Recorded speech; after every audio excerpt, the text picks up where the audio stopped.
Welcome to the Raymore City Council regular meeting for Monday, December the 10th. I'll now call the meeting to order. Could I please have the roll call? Councilmember Abdelgawad. Here. Councilmember Barber. Present. Councilmember Berenson. Present. Councilmember Burke. Present. Councilmember Serko. Present. Councilmember Holman. Present. Councilmember Kellogg. Present. Councilmember Townsend. Present. Mayor Turnbow. Present. On November the 30th, President George Herbert Walker Bush, our 41st president, passed away at the age of 94. Would you please rise and join me in a moment of silence as we reflect on his many years of dedicated public service to our nation?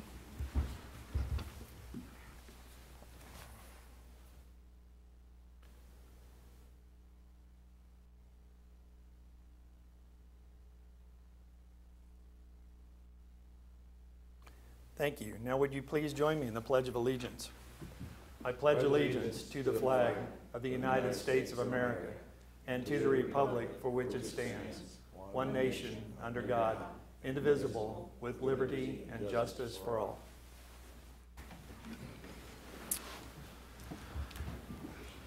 And although we don't have anything on the agenda tonight, Councilmember Sonia Abdelgawad did receive a plaque on behalf of the city from the Youth Court, and I think would like to talk to that tonight.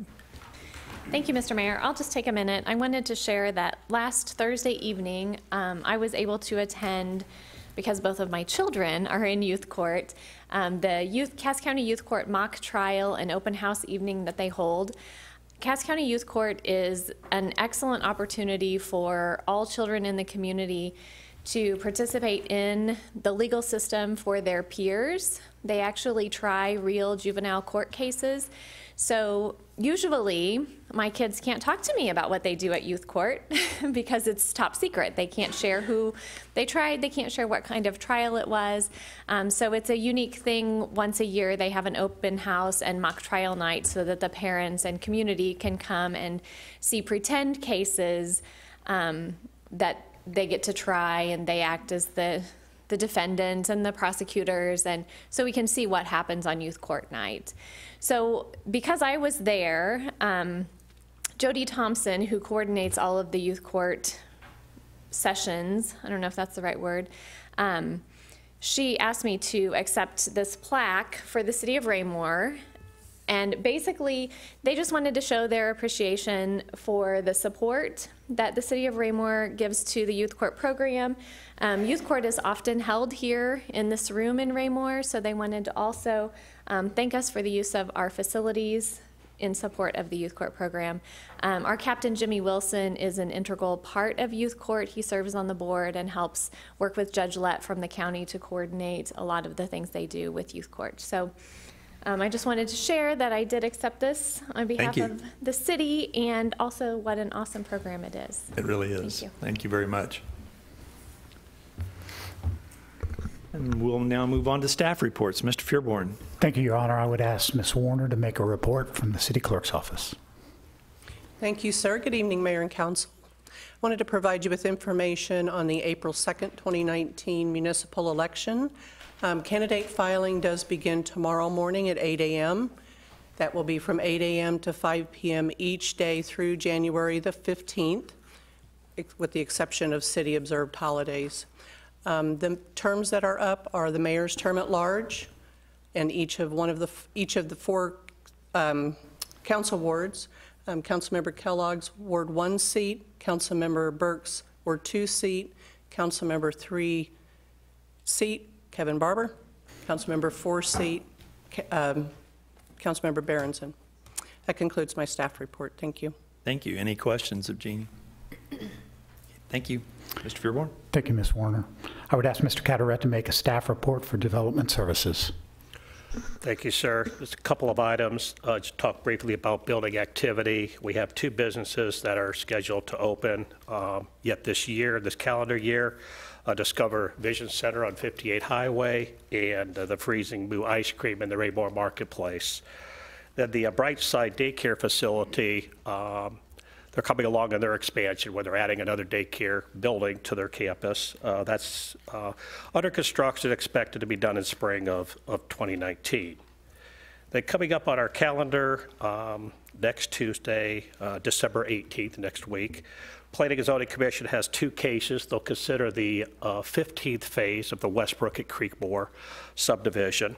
Then they'll hold a public hearing on a preliminary plat for the deemed commercial tract of land, which is the 40 acres at the southwest corner of 58 Highway and Fox Ridge Drive. They're proposing a 9-lot commercial subdivision. They've been working with one specific business that's interested in part of the property, but to get that process started, we needed an overall master plan for the property. We wanted to see how it was going to be projected to be developed, so that's the reason for the preliminary plat, and that's again scheduled for December 18th. So that concludes staff report, sir. Thank you, sir. Any questions? Mr. Carteret. Thank you, sir. Mr. Fearborn. Thank you, Mr. Carteret. I would ask Mr. Mustine to make a report for the Parks and Rec.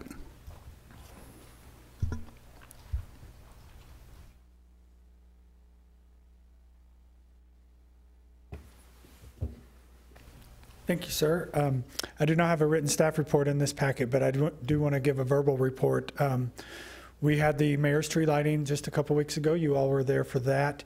Centerview, we shut down Centerview for some warranty work on the floor. That work is complete. Tomorrow morning, they will be coming in and doing a final polish on the floor, and we met with the vendors for that.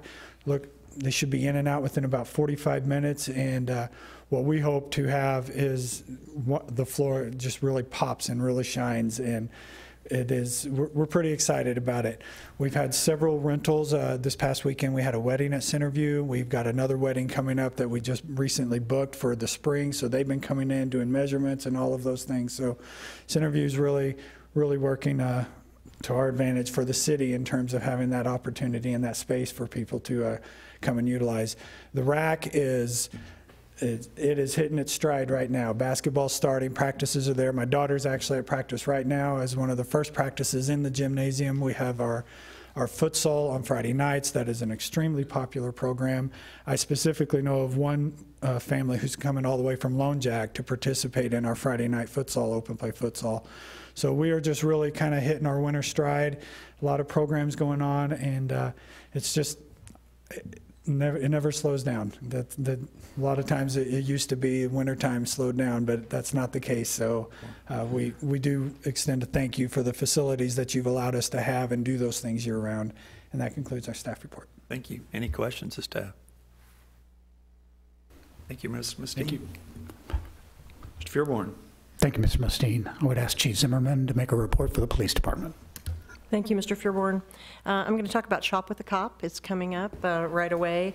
And just for those of you who are fairly new to the council, I'll talk just a little bit about the background of Shop with a Cop. My first involvement with that program came about in Harrisonville when I was invited by the chief there to participate in their program down there. And it was such a wonderful experience, and, you know, shopping with the kids down there that, you know, of course, I came back and said to Captain Wilson, I want to do that here. And he is the person who has made that program a reality for us here in Raymore. So this is our third year. The 2018 Shop with the Cop program event is scheduled for December the 19th, both at Centerview and the Raymore Walmart. For those of you not too familiar with the program, each child is given a $100 gift card to buy for family and friends, with the only stipulation is they have to buy a gift for themselves. We make sure that they at least come away from the program with a gift for themselves.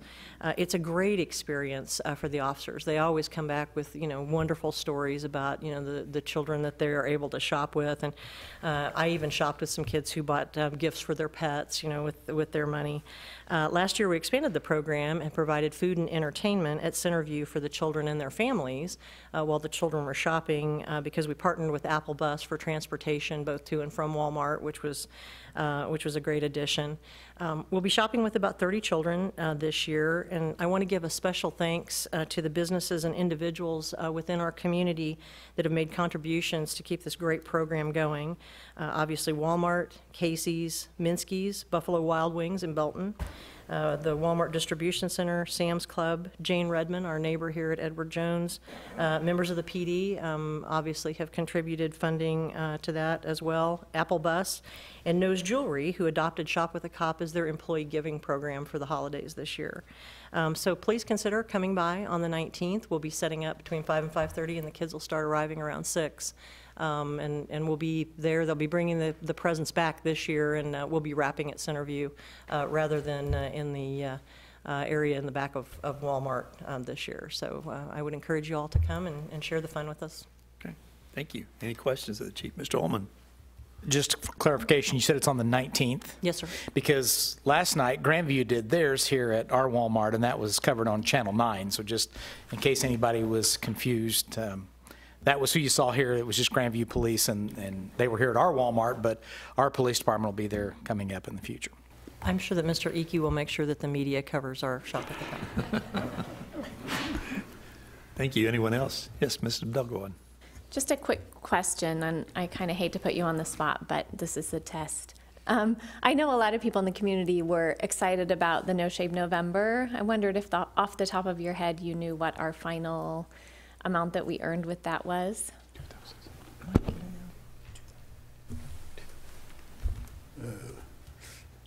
It's okay if you don't. It was above 2,000, but we didn't quite meet our goal. Exactly. Yeah, we were a little short of our goal. Okay, thank you. I didn't know if you had the amount. Thank you. Anyone else? Thank you, Mr. Fearborn. Thanks, Chief. Thank you, Chief. Just to update the council on a few other items. Next week's work session, December 17th. Currently 2 items on the agenda.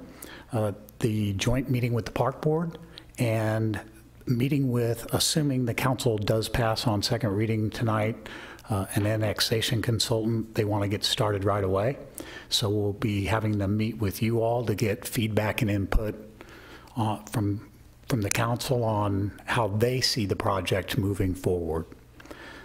Just want to remind the public and the council, City Hall will be closed during the holidays on Monday and Tuesday, December 24th and 25th, and Monday and Tuesday, December 31st, the council granted holiday. Again, thank you from all of staff for that, and January 1st. I want to remind the council, and we'll probably remind you at next week as well, because we need the public to remember this. I'm sure all of you saw the signs as you were coming in the parking lot, but the lobby will be closed beginning December 26th, and access will be to the top level will be through the police department lobby entrance downstairs. So folks who are visiting City Hall, it'd probably be best for them to park in the back on the circle portion, because most of those parking spaces get filled up back there.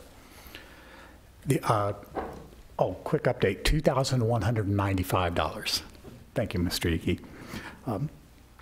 Last item, just wanted to update you all. As you know, last week we sent a public letter to the Cass County 911 Emergency Service Board. We also courtesy copied that particular letter of protest on the part of the city to the other 4 PSAPs that are involved in the program, and also to a number of different media outlets. Today, Chief Zimmerman, and I wasn't actually in there, but Mr. Icky, who is very good at this sort of thing, describes the interviews as outstanding, so I am sure that they were, was interviewed by 3 of our 4 media outlets. I believe it was Fox 4, 41 Action, and KMBZ 9. 9's interview airs this evening at 9 on KCWE, that alternative channel that they have.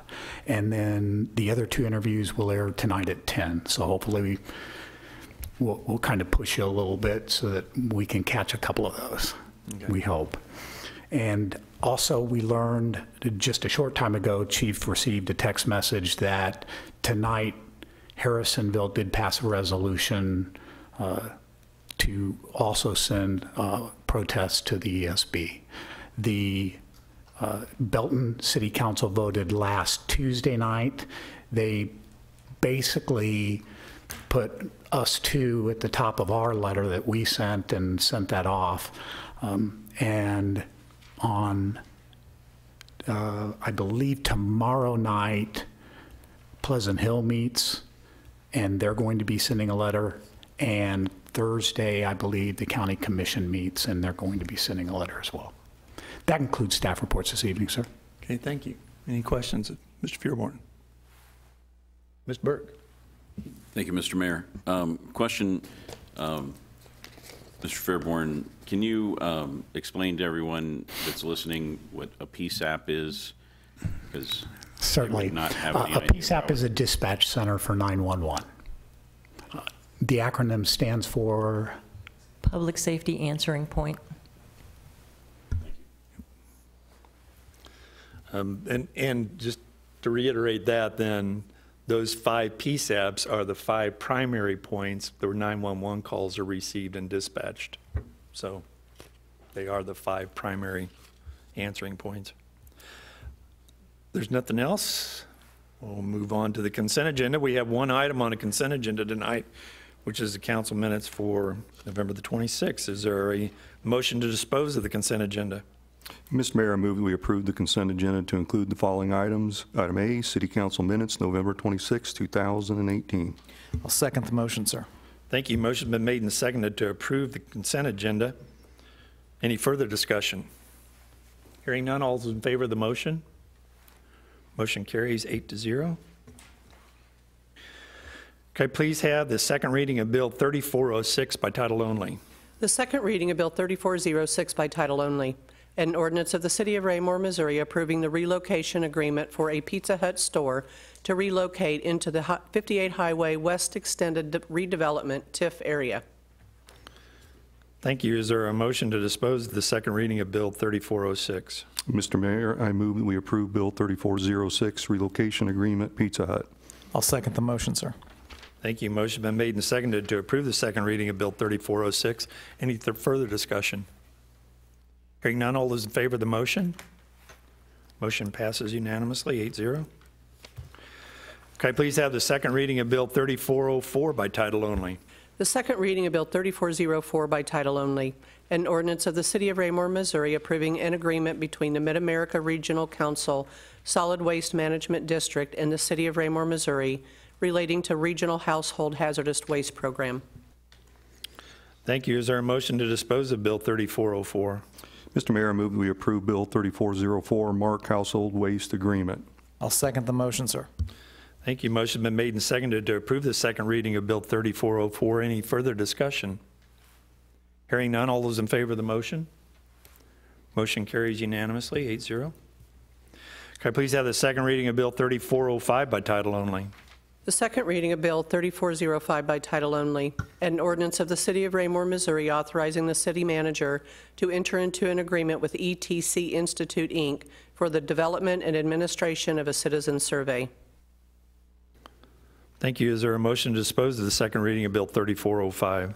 Mr. Mayor, I move that we approve Bill 3405, award a contract to ETC Institute for the 2019 Citizen Survey. I'll second the motion, sir. Thank you. Motion's been made and seconded to approve Bill 3405.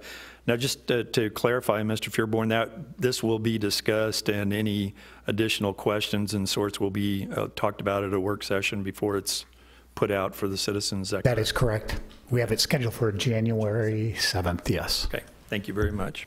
Any further discussion? Hearing none, all those in favor of the motion? Motion carries unanimously, 8-0. Can I please have the second reading of Bill 3407 by title only? The second reading of Bill 3407 by title only, an ordinance of the City of Raymore, Missouri authorizing the city manager to enter into an agreement with Bushy Head LLC to provide annexation consult services. Thank you. Is there a motion to dispose of Bill 3407? Mr. Mayor, I move that we approve Bill 3407, award a contract to Bushy Head LLC for annexation consult. I'll second the motion, sir. Thank you. Motion's been made and seconded to approve the second reading of Bill 3407. Any further discussion? Hearing none, all those in favor of the motion? Motion carries unanimously, 8-0. Could I please have the second reading of Bill 3408 by title only? The second reading of Bill 3408 by title only, an ordinance of the City of Raymore, Missouri amending Section 800, Compensation Administration of the current Raymore Administrative Policy Manual. Thank you. Is there a motion to dispose of Bill 3408? Mr. Mayor, I move that we approve Bill 3408, Administrative Policy Revision, Section 800.1, Compensation Administration. I'll second the motion, sir. Thank you. Motion's been made and seconded to approve the second reading of Bill 3408. Any further discussion? Hearing none, all those in favor of the motion? Motion carries unanimously, 8-0. Could I please have the second reading of Bill 3403 by title only? The second reading of Bill 3403 by title only, an ordinance of the City of Raymore, Missouri, calling for and establishing the date of the general municipal election to be held on April the 2nd, 2019.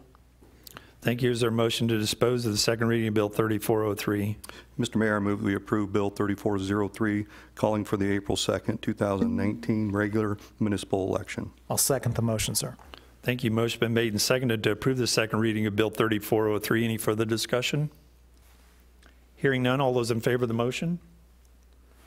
Motion carries unanimously, 8-0. Could I please have the second reading of Bill 3410 by title only? The second reading of Bill 3410 by title only, an ordinance reappointing Ross Nigro Jr. as municipal judge for the City of Raymore. Thank you. Is there a motion to dispose of the second reading of Bill 3410? Mr. Mayor, I move we approve Bill 3410, reappointment of Ross Nigro as municipal judge. I'll second the motion, sir. Thank you. Motion been made and seconded to approve the second reading of Bill 3410. Any further discussion? Hearing none, all those in favor of the motion? Motion carries unanimously, 8-0. Now move into new business. First item is, could I please have the first reading of Bill 3413 by title only? The first reading of Bill 3413 by title only, an ordinance of the City of Raymore, Missouri, approving a conditional use permit for a sign for the property located at 1000 East Hubach Hill Road in Raymore, Cass County, Missouri. Thank you. This item requires a public hearing. I'll open the public hearing at this time and ask the applicant if he'd like to address the council at this time. Yes, I would.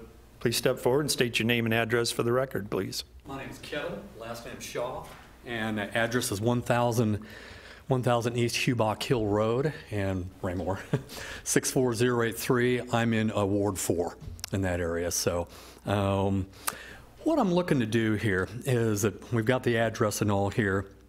What I'm looking to do is that for Ward 4, our property, and the reason I decided to go with this conditional use permit was that I know that the statutes are there that you have to deal with from the city standpoint, but also knows that from that conditional use permit, there are some variables that come into play for individual situations. Where I'm located at, I'm right on the edge of the city. We're out in the rural area. Got a lot of different things that are different out there for people that are not used to living in the rural area. You've got people that have there are horses, which I've got a couple of quarter horses, but they have their chickens, their goats, cattle across the street just from me. You got about 100 head of cattle, crossed over there from the Dean's property. And if I just go just across the street, I literally, I'm out of the city. So this is where I'm at in position, relative to the city limits that way. So we're right on the edge of that area out there. But there's a lot of differences, though, with homesteads and 5-acre plus plots that you have out in that region versus just a regular traditional neighborhood. If I was in a typical neighborhood like Stonegate or Eagle Glen or anything like that, I wouldn't even be up here talking with you. It would be a total waste of my time, and I totally understand. But with the conditional use permit, it allows certain circumstances that are different from where the statutes may generally apply at maybe 98% of the area, but you have different set of conditions that it may not apply for this area. So I ran a couple of trial tests with this business over the last few months to kind of see where I was at with the signs. And before I went any further and applied to the state licenses at all, I wanted to see what form of advertisement would work in this area. And I know that when I had met with the Planning Commission, they said, well, have you tried websites and social media? And I said, well, sure. I've got a really nice website, matter of fact, but that's not where the people are targeting. The demographics out there in that rural area, typically the customers that I have come by, they're that 40 to 45 to 80 years old is what I have out there. And there's a definite need and demand once they knew that we were there and you had somebody that had a professional background in automobiles for detailing and for graphics, which I do. I've worked for Ferrari and I worked for Porsche when I was going to school, and done a lot of restoration on a lot of very nice automobiles, including my own 65.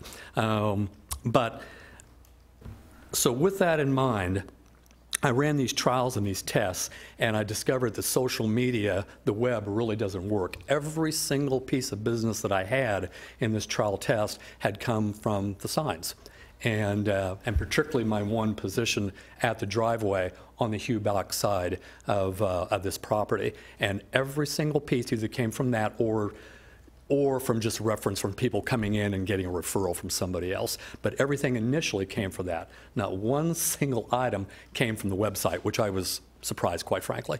But that's the way it plays out in that particular general area.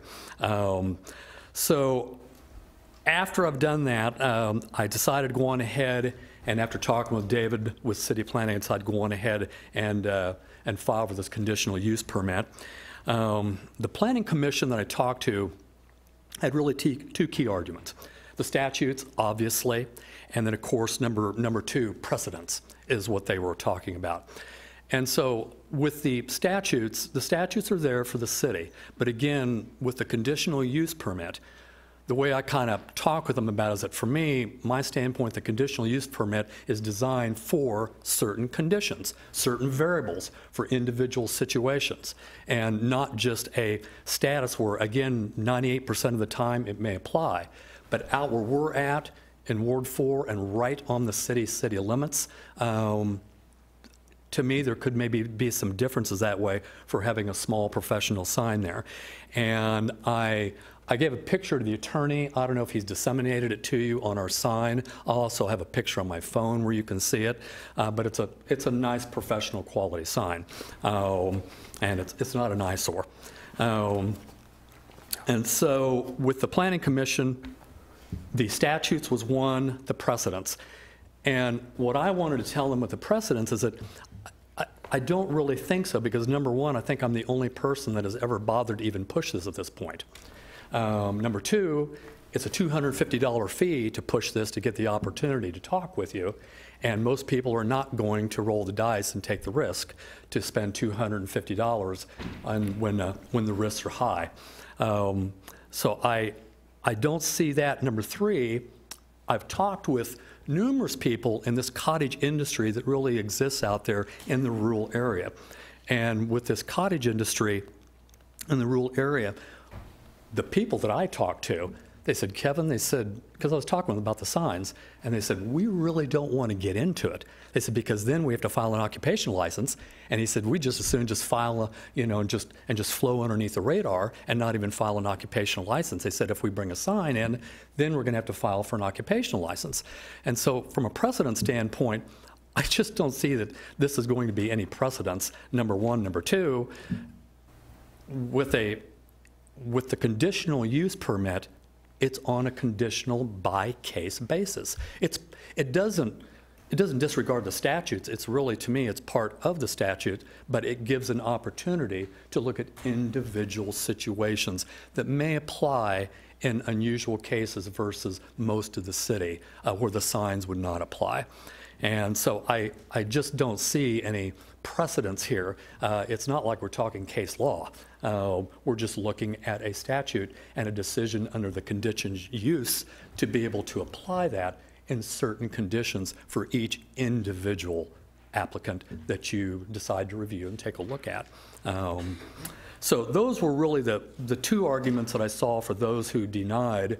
Some were in favor of us, and others supported, others did not. But I think the whole purpose of the use of this is just individual situations, case-by-case basis. There's, like I said, there's a lot of cottage industries out there, but they're not going to be running to you to try to get signs because they don't want to get into the occupational license, where we would like to. I'd like to do it the right way. I've already filed for an occupational license, so we would like to do it the proper way if we can. Realistically, if I probably don't get the sign, I probably won't pursue it anymore because I know that's where all of the business has come from the signage. It has not come from the website and social media that way. Even with a very nice website, it still hasn't. That's not where the demographics fall for this type of people. Let's see, anything else here? Neighbors strongly support. And I've done a lot of vehicles, I mean, just for the surrounding area. And so I get a lot of support from them. Even Charlene Hubach, which I was on the council for 100 years or so, but she says, Kevin, she goes, tell them, she goes, I strongly support, and the sign, she goes, we're behind you 100% on that. But that's the general idea that I get from everybody, because there is a need and there is a desire out there for the service. In small, and I'm talking about in small quantities, I'm never, and this, just to give you a little heads up where I'm wanting to go with this, is that, you know, I have a professional background, and that's where I'm at right now in my own professional career. I do this as just a little supplemental.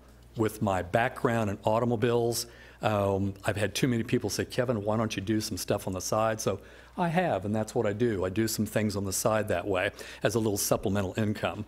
Down the road, when I finally start backing off, I may do that for just a little bit, but you're talking probably, I mean, right now, 1 to 2 cars a week, that's it. I mean, it's very supplemental. It's nothing that I'm looking at going into a professional shop. And I had the commission ask me about that. I said, well, why don't you maybe open up a shop in the area? And I told them, I said, based on the demographics, again, and the number of car counts here, you don't have enough to supply a professional shop, number one, and to cover the costs and the overheads. And number two, I don't want to. That's not the direction. Mr. Shaw, I go. if you don't have anything additional, I think we can go ahead and deliberate on it or ask for a staff report at this time. We try to generally hold our comments to 5 minutes. Okay. So I appreciate your input on that. The council has had an opportunity to look at the minutes of the planning and zoning meeting and come up to speed from that particular vantage point as well. So unless are there questions of Mr. Shaw at this time? Anyone? Yes, Mr. Berenson. Thank you, Mr. Mayor. Mr. Shaw, I've seen your sign before, so when you're referring to putting the sign up, are you referring to the sign that you did have up before? Is that the one that you want to put back up, or is it a different one? Yes, the one that I had up before. What are the dimensions of that sign? It's about a 4x3. And you stated you're not currently operating under an occupational license. No, I've but you do applied for it, intend and it's to- in the works. Okay. Have you applied through the city or just through the state at this point? No, through the city. Through the city? But I'll have to go to the state, though, because you have a piece of the application that involves, you know, the state as well. So, yeah, I'll have to go to the state eventually. And I'll ask this question also of city staff, but has there been any neighbors that have had concerns about it? You said you've had some neighbors that have been supportive. Have there been any neighbors that have had any negative? I had a sign out in my pasture about 25 feet into the pasture when I first started trying this. And somebody had called off of J Highway, and they said it was obstructing the view. Well, I don't know what the agenda was, but it's impossible because it was 25 feet into my pasture. All you'd be obstructing is through blades of grass that I would have out in my pasture. So that would be the obstruction. So what the other agenda was, I really don't know. But other than that, no, none. And I've got nothing but just positive feedback from everybody. And finally, your intention is to place the sign on your driveway on Hubach Hill, or where's your intention to, if you do On get this Hubach Hill, approved? correct. Okay. On Hubach Hill. I tentatively have an opportunity to put the sign across the street in the Dean's pasture right there. But it's more advantageous if I put it at my driveway, and I would much rather do that. Okay. So that's what I would like to do. All right, thank you. Yeah. Thank you, Mr. Shaw. Thank you, Anyone sir. else? Okay, thank you, sir. Is there a staff report? Yes, sir, thank you. As Mr. Shaw indicated, the specific request tonight is for a conditional use permit.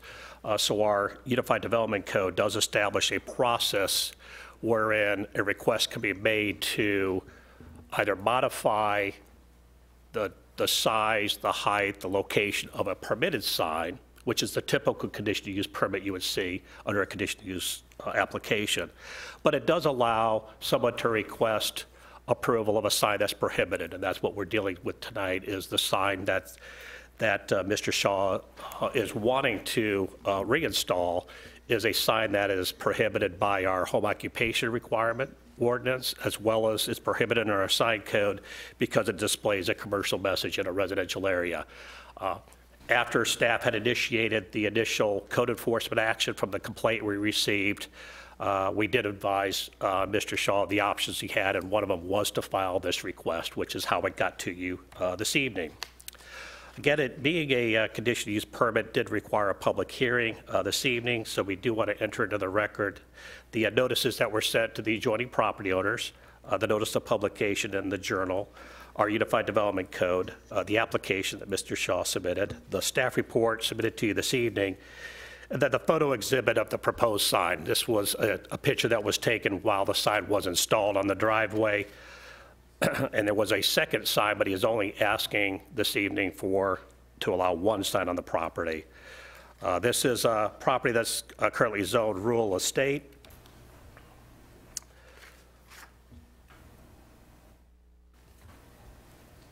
The Planning Commission in its deliberation back on November 6th did submit proposed findings of fact on the request. Couple of items that I just want to highlight in their findings. The purpose of the home occupation code is to allow individuals to have a business upon their property, but the requirements that we established a long time ago was for there to be no visual representation that the business was there. It's limited in size, it's limited in the modifications you can do within the building. On acreage property, such as Mr. Shaw's, we do allow it in an accessory building. In town on a smaller lot would not be allowed in an accessory building, but out here it would be allowed in an accessory building. But it's specifically set up to not draw attention that the business is there.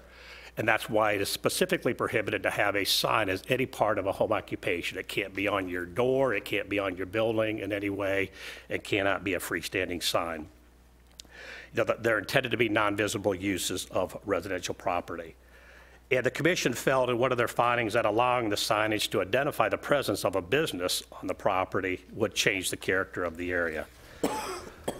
So it was at their November 6th meeting that the commission did vote 6-2 to accept the staff proposed findings that we submitted to them and forward this case to the council with a recommendation of denial.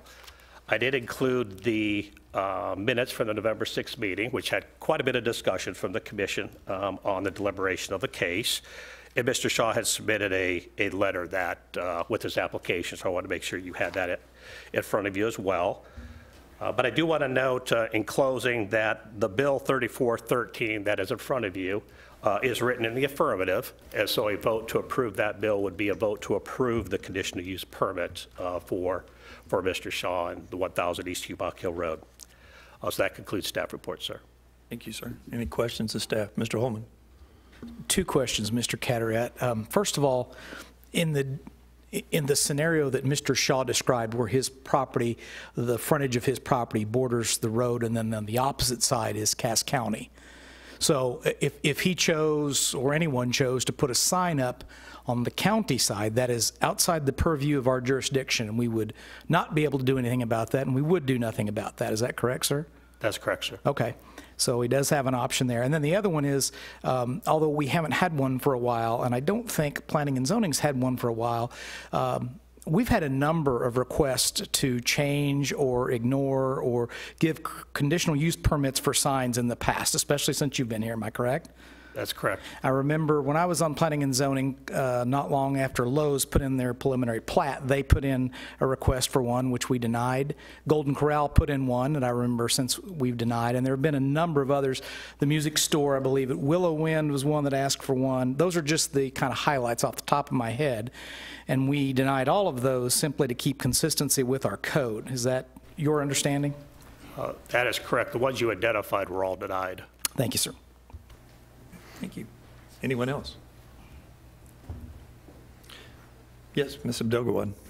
Just a quick question, kind of follow up to Mr. Berenson's question. He asked of staff, has the city heard anything from anyone else in the area? Mr. Shaw answered what he had heard, but I still am curious if the city's heard anything from anyone about the signs. Sure. We heard from one property owner before the case was ever filed. That was the initial complaint, which brought us out to the property to see if there was a violation. That's the only time we've been contacted directly by a neighbor. We did, as part of the process for the conditional use permit, set out notices to all the adjoining landowners in the city and in the county. We have not heard from any individual directly.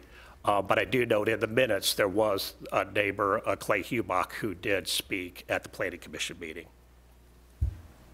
Mr. Berenson, did you have anything else? Yeah, thank you, Mr. Mayor. And when you say Clay Hubach spoke, did he speak in favor of it or against it? He spoke in favor In of it. favor of it. Okay, just want to Yes, sir. clarify that. Have we, Jim, have we ever had other conditional use permit requests that we have okayed? We've never okayed one before? We have okayed adjustments to a permitted sign. So we have approved a sign being slightly larger than what code allows. Those are the conditional use permits for signage that we've approved. Okay. I have seen just maybe 2 others within the city that would be maybe similar to his, and I'm assuming they're just kind of flying under the radar right now.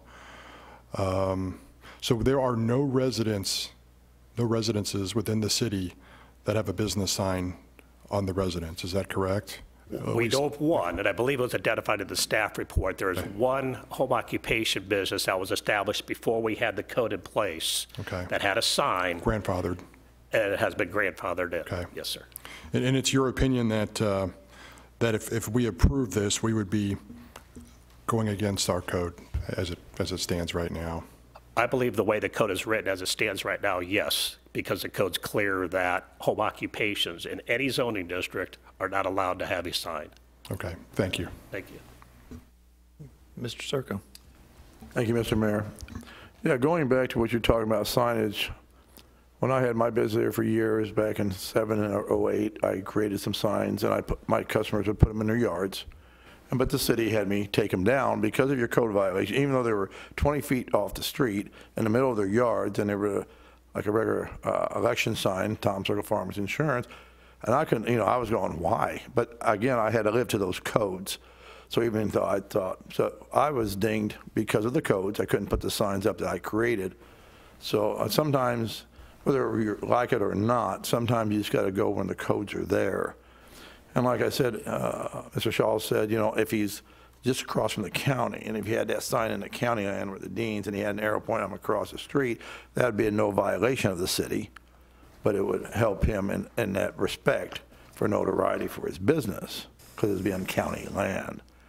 I know we tried to get signage over here behind McDonald's when those businesses went in too, but again, with the codes, those businesses couldn't have established outward signing on 58 again because of codes, and a lot of those businesses really would have liked them, but again, they had to live to the codes.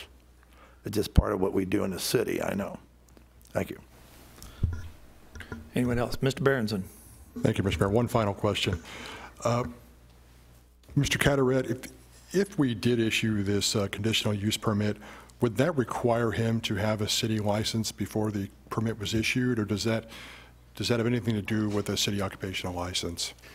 It's really independent of the license. I mean, he would need to get a license, but that's really a separate action from what we're dealing with here. So if we were to approve this tonight, he would have to get an occupational license first in order to put up a sign? If he should have the occupational license if he's in business, I understand regardless of that, the sign. Okay. We wouldn't necessarily connect the two. Okay, that was the point I was trying to make there. I think that's all the questions I have. Thank you. Kellogg. Thank you, Mr. Mayor. It's been a while since I've been part of a deliberation of a conditional use permit, and I think really the last one I remember was the transmission shop, and that's what's coming to my mind right now. In regards to a conditional use permit, would this be one of the conditions that only this business person, this business would be able to have it? And if this business went out of business, that the conditional use permit would cease, or would this go on? Yes, sir. Councilman, thank you. The answer is yes, it would be applicable solely to this individual and to this business. Thank you very much. Thank you. Mr. Byrd, did you have something? No. Okay. Mr. Dogowood. Thank you, Mr. Mayor. I have 2 questions. First, Mr. Shaw said that the sign he's proposing or asking for the permit for is 4 foot by 3 foot, but I noticed in our bill it says 6 foot tall, 32 square feet of copy area. I just want to be sure we're talking about the same sign, first of all, and then second of all, I'm wondering if, kind of piggybacking after Mr. Berenson's questions, are we putting the cart before the horse? I'm wondering if we should wait and discuss this after he has a business license. The first question on the size, we did not physically measure the size. We believed it to be the square footage that we wrote in the ordinance, which would be a standard size for a business. So that's why we wrote it in the bill the way it was.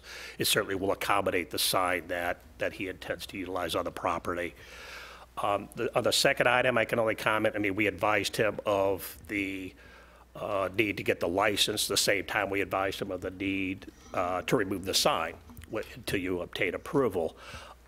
We've state enforcement of that for the moment. We typically do that if somebody files an application for an approval of something that they're not allowed to do. Once that decision is made, then we pick up enforcement if there's any other actions. So we would step in and require the occupational license if he remains in business, either way. Got another question? Am I allowed to ask more, sir, or am I out? Sure, no, it was okay. I know, I said I was done, I'm not. I thought of a few more. So I've noticed before that he has a vehicle that is wrapped, and it's very nicely done. If he parks that vehicle in his driveway as kind of like a sign, is that permitted? Is there anything against him doing that? It is a violation to park a vehicle that has signage on it when it's the principal purpose of where he parked it or where the individual parked it was for it to be a sign.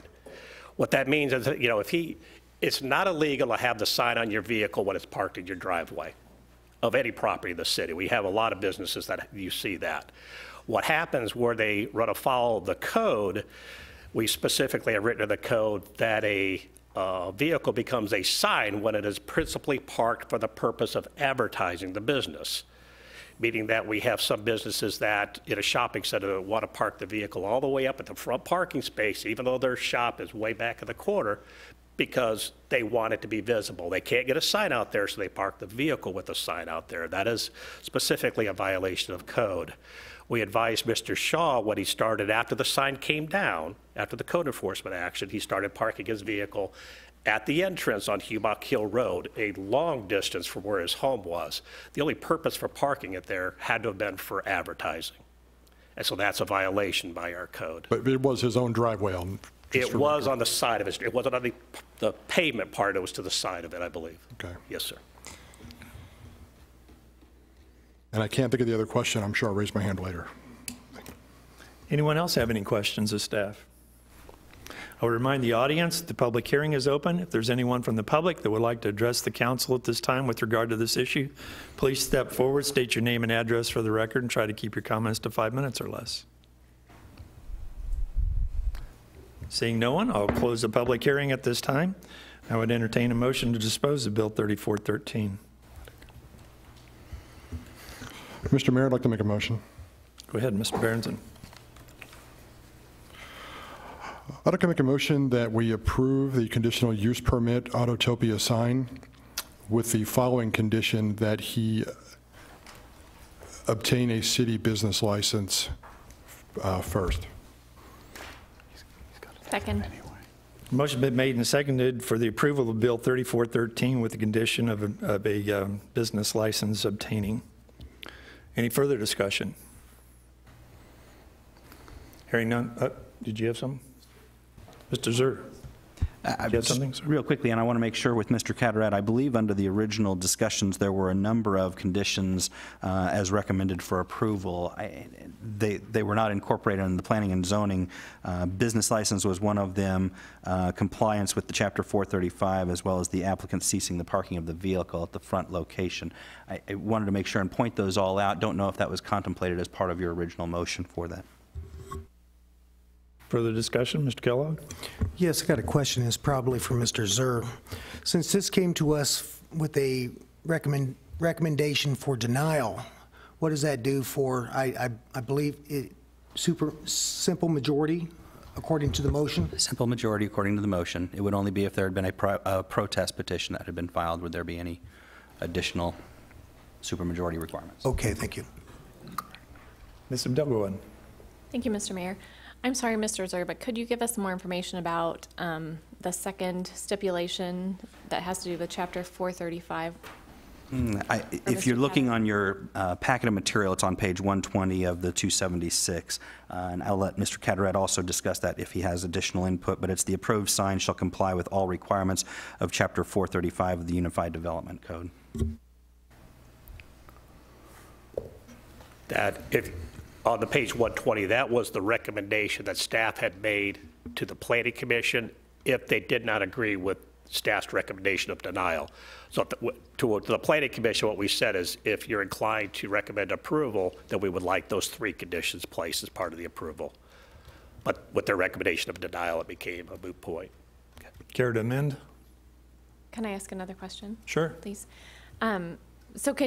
I don't have Chapter 435 right here in front of me, so can you help me know what does that mean? Does the sign that he's proposing already fit that, or would that mean adjusting his sign? It would fit that, with the size requirements we wrote into the bill. Thank you. Anyone else? Mr. Holman. Question for Mr. Zur. My understanding is the application came to Planning and Zoning with a recommendation of denial from staff. Is that correct, sir? That is correct. And Planning and Zoning recommended to us, as the recommending body, denial in a 6-2 vote. Is that correct, sir? That is correct. Just wanted to check and make sure my facts are correct. Thank you, sir. Any further discussion? Mr. Berenson. Mr. Mayor, I'd like to amend the motion to include the 3 exceptions on page 120. You want to read them? Yes. The applicant shall obtain a business license for a home occupation from the city of Raymore. Number 2, the approved sign shall comply with all regulations of Chapter 435, the Unified Development Code. And number 3, the applicant shall cease parking of the vehicle sign at the driveway entrance at the property of 1000 East Tubac Hill Road. Okay, is your second go with I'll that? second the amendment, yes. Okay, the motion has been amended now to include those 3 conditions. Any further discussion? Hearing none, all those in favor of the motion? Point of order, Mr. Mayor. Are we voting on the amendment? Nope, we're voting on the motion itself. He's already amended his motion. Okay. So we have 2 aye, those negative. 6 no, motion fails. 2 yes, 6 no.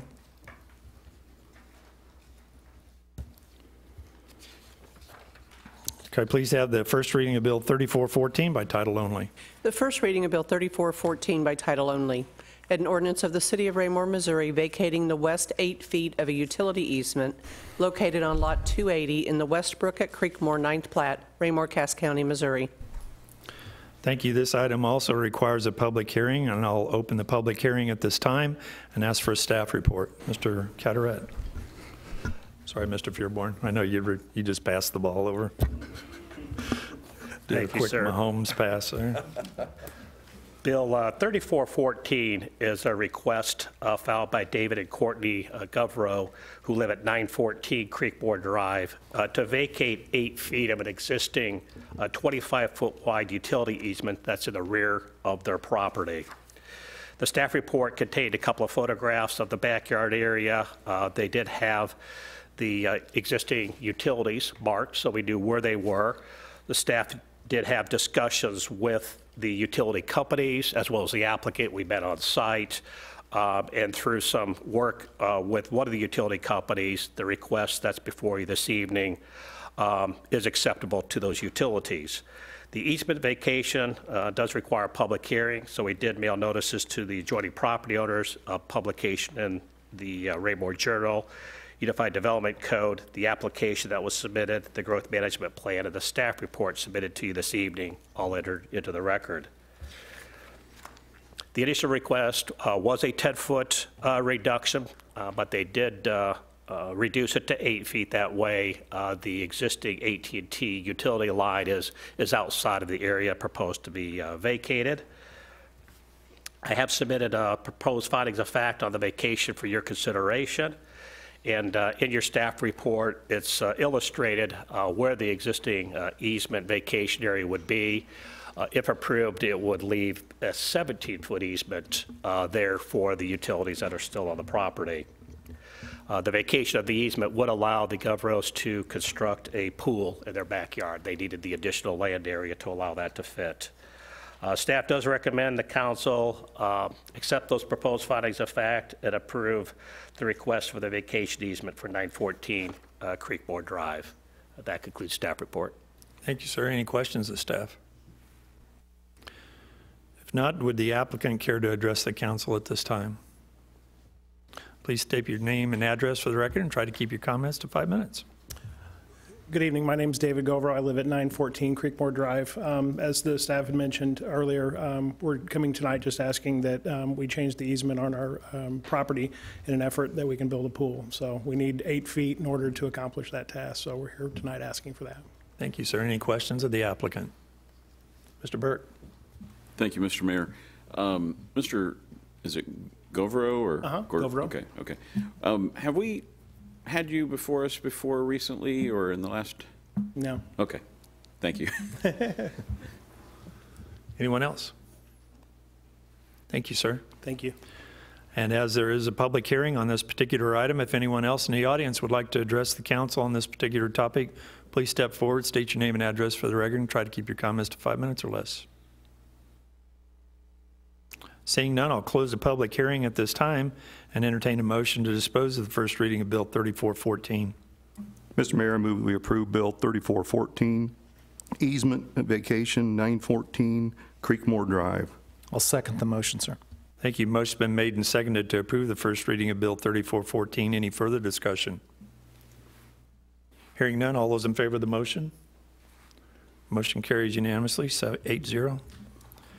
Could I please have the first reading of Bill 3415 by title only? The first reading of Bill 3415 by title only.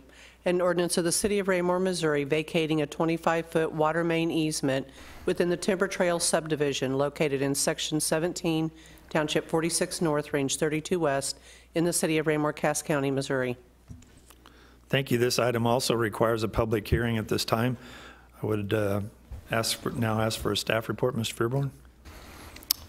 I'd ask Mr. Cataret to make a staff report. Thank you, sir. Bill 3415 is a request filed by Hunt Midwest Real Estate Development, the developers of the Timber Trail subdivision, to vacate a 25-foot water line easement that crosses through the undeveloped portion of their property. Generally is located to the east of Dean Avenue between Shagbark Drive and the Raymore Galleria development to the north. This particular easement was created many years ago, and since that time, the line that was in the easement has been abandoned, and a new water main was constructed along Dean Avenue as part of that project. So this particular easement no longer required by the city. Easement vacation does require a public hearing, so we do want to enter into the record the notice of publication in the Journal, the Unified Development Code, the application that was submitted, our growth management plan, and the staff report. The easement location, parts of it have already been vacated. When you look at in the Timber Trail's first plat from Lucy Webb to Shagbark Drive, that easement was vacated as part of the Timber Trail's plat. And then when the Raymore Galleria development was constructed, they vacated the portion of the easement that crossed their property. So this is just a segment of easement that is not needed, no longer necessary, but it would impede Hunt Midwest from developing the third phase of the Timber Trail subdivision, so therefore the request this evening. The Engineering Division did review this application and recommends approval of the request. Staff has submitted proposed findings of fact for the council to consider this application, and staff recommends that the City Council approve the request to vacate the easement in the Timber Trail's third plat. I do want to note that the project engineer, Shannon Buster from Olson, representing Hunt Midwest tonight, if you have any questions of the applicant. That would conclude staff report. Thank you, sir. Any questions of staff? Mr. Burke. Thank you, Mr. Mayor. Mr. Cataret, would this line that's in most likely be taken out at their expense when they're developing that area, and this was not necessary, considered to be necessary 14 years ago, but now is not used? Development of the property, I believe, would require the removal of the water main. To follow that, would that require any kind of work done to fill in that hole, basically the hole where the pipe was, to standards that maybe the EPA would want us to look at, or? Okay. Thank you. I believe the answer was no. Okay. Thank you. Okay. Anyone else have questions of staff? Hearing none, the public hearing is open. The representative from Olson Architects, who represents Hunt Midwest, would like to address the council at this time. If not, the public hearing is still open. If anyone from the public would care to address the council at this time on this subject, please step forward, state your name and address for record. Try to keep your comments to 5 minutes or less. Seeing none, we'll go ahead and close the public hearing at this time. And I would entertain a motion to dispose of the first reading of Bill 3415. Mr. Mayor, I move that we approve Bill 3415, easement vacation timber trails subdivision. I'll second the motion, sir. Thank you. Motion been made and seconded to approve the first reading of Bill 3415. Any further discussion? Hearing none, all those in favor of the motion? Motion carries 8-0. Can I please have the first reading of Bill 3416 by title only? The first reading of Bill 3416 by title only, an ordinance of the City of Raymore, Missouri, amending Section 445.030 of the Unified Development Code. Thank you. This item also requires a public hearing. I'll open the public hearing at this time and ask for a staff report. Mr. Fearborn? Yes, I would ask Mr. Carteret to make the staff report on this item. Okay. Thank you, sir. Bill 3416 proposes the 29th Amendment to the Unified Development Code. This does require a public hearing this evening. So I do want to enter into the record our growth management plan, the Unified Development Code, the notice of publication in the Journal, and the staff report submitted to you this evening. So this amendment stems from the annual review of the Unified Development Code that the Planning Commission did back in June of this year. At that time, staff had recommended changes to the sidewalk requirement. The Planning Commission postponed that part of the discussions, if you would. They wanted additional research to be completed by staff to be brought back for more deliberation by the commission. So at their August 21st meeting, we presented information. We did additional survey work, what other communities were requiring, as well as just looking into the overall need. Why should the sidewalk requirement be amended? So the specific amendment submitted to you this evening consists of two revisions.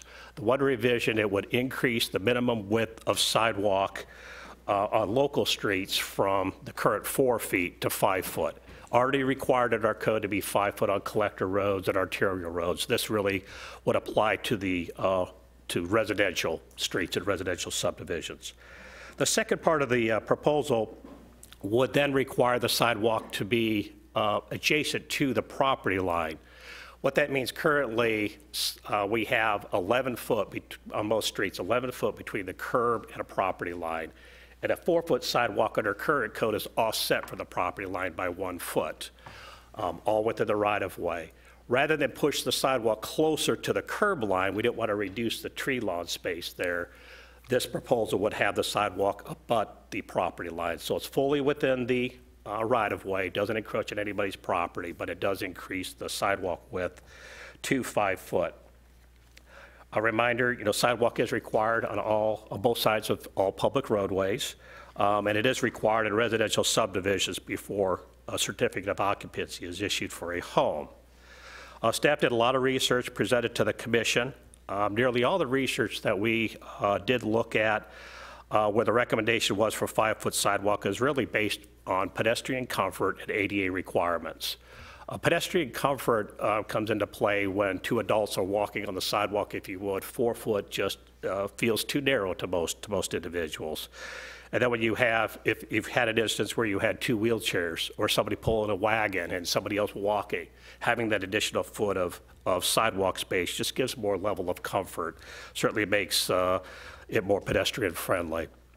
And the requirement for the Federal Highway Administration, the recommendation is 5 foot as well. We did the survey of a lot of the communities we typically would compare ourselves with. And several of our local neighbors, including Lee Summit, Peculiar, Blue Springs, all have the 5-foot requirement. Some communities are keeping with the 4-foot requirement, though, and I've noted that in the staff report.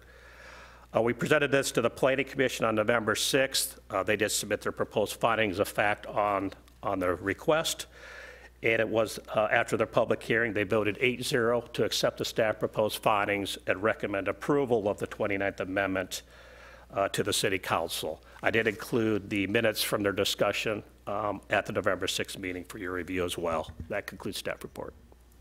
Thank you, sir. Any questions of staff? Mr. Holman. Mr. Carteret, if we had a scenario, assuming passage of this amendment to the UDC, and we had someone that put a house in a subdivision that had the 4-foot sidewalks on either side of them, and we're going to now be needing to put in a sidewalk, we wouldn't want them to put a 5-foot sidewalk connecting 2 4-foot pieces. Is that a correct assumption? That is correct, sir. But I should expand on that because I didn't do that in the staff report. I wasn't clear about the effectiveness of this amendment. It does only apply to any new, if approved, to any new subdivision phase after February 1st, which would be after second and final reading of this request. So any existing lot in the city of Raymore, the requirement is still 4 foot. In the future, if we have a gap situation where somebody wants to build a home, they would fit in with the current sidewalk width of 4 foot. Even in the new subdivision phases that are coming in that would be adjacent to an existing phase, if it's mid-block, we would likely allow the 4-foot sidewalk to continue to an intersection, which would be kind of a normal stopping point for that 4-foot width, and then we would transition to 5 foot after that. Something we would have to work on with a few subdivisions where there'd be transitions, but this does not affect any existing lot in the city of Raymore. Thank you, sir. Thank you, sir. Anyone else? Mr. Burke. Thank you, Mr. Mayor. Mr. Carteret, another added benefit of this would probably be that someone would not have to maintain that 1-foot strip of grass at the edge of their property as well, if this was approved. If it's approved, we would appreciate, yeah, it would reduce the amount of lawn that you would have to mow, yes. Anyone else? Let me remind you, we do have a public hearing that is open at this time. I would ask the public, if anybody would like to address the council on this particular topic, to please step forward, state your name and address for the record, and try to keep your comments to 5 minutes or less. Seeing no one, I'll go ahead and close the public hearing at this time, and I would entertain a motion to dispose of the first reading of Bill 3416. Mr. Mayor, I move we approve Bill 3416, 29th Amendment to the Unified Development Code. I'll second the motion, sir. Thank you, sirs. Motion been made and seconded to approve the first reading of Bill 3416. Any further discussion? Ms. Abdul-Wahid. Thank you, Mr. Mayor. I just want to share that I'm excited to see this before us this evening. I know staff's been kind of working on it for a while. This is something that comes up often when I talk to people in the community, asking questions like, what would you change about Raymore? What could we do to make Raymore better? And often I hear from people, why aren't our sidewalks big enough for 2 adults to walk side by side? You know, that I think even when we've had people come in with our sidewalk gap program, that's been something we've heard from them. You know, we don't need a sidewalk because we walk in the street, and even if there was a sidewalk, we couldn't walk with our friends anyway because the sidewalks are too narrow. So I think this is really important. Mr. Carteret kind of breezed over the pedestrian comfort, but I really think that's important, and I think a lot of people will appreciate it. One other point that was in the Planning and Zoning report that I thought was really interesting was that the increase in cost for a standard lot will only be $168. So it's not even going to be that costly to increase, to add this extra foot to all of our sidewalks. So thank you. Thank you, ma'am. Anyone else? Hearing none, all those in favor of the motion? Motion carries unanimously, 8-0. Can I please have the first reading of Bill 3397 by title only? The first reading of Bill 3397 by title only, an ordinance of the City of Raymore, Missouri, authorizing the city manager to enter into an agreement with Tasco LLC for the Recreation Park Pedestrian Bridge, City Project Number 18-293-201, in the amount of $49,000. Thank you. This gloriously does not require a public hearing, so I will ask for a staff report. Thank you, Your Honor. I would ask Mr. Mustine to make a staff report on this exciting item. Thank you, sir. I'll try to be brief here so we can kill some, or buy some time back here. What we have tonight is a contract for a project in our CIP that was fiscal year 18. It is a funded project. This is a contract to remove and replace a bridge that connects Moon Valley Park and Recreation Park along the creek that separates the two parks. If you're familiar with the trail at Recreation Park, this particular bridge has been there a long time. It was an Eagle Scout project, and it's time to be replaced. What we are doing is not only making it safer, but we're making it wider, and we're doing some water quality work with that to help the flow of the creek and everything. So this was sent out to bid. We have a contract with Tasco LLC. Randy Seed, Vice President, is here with us tonight to represent this.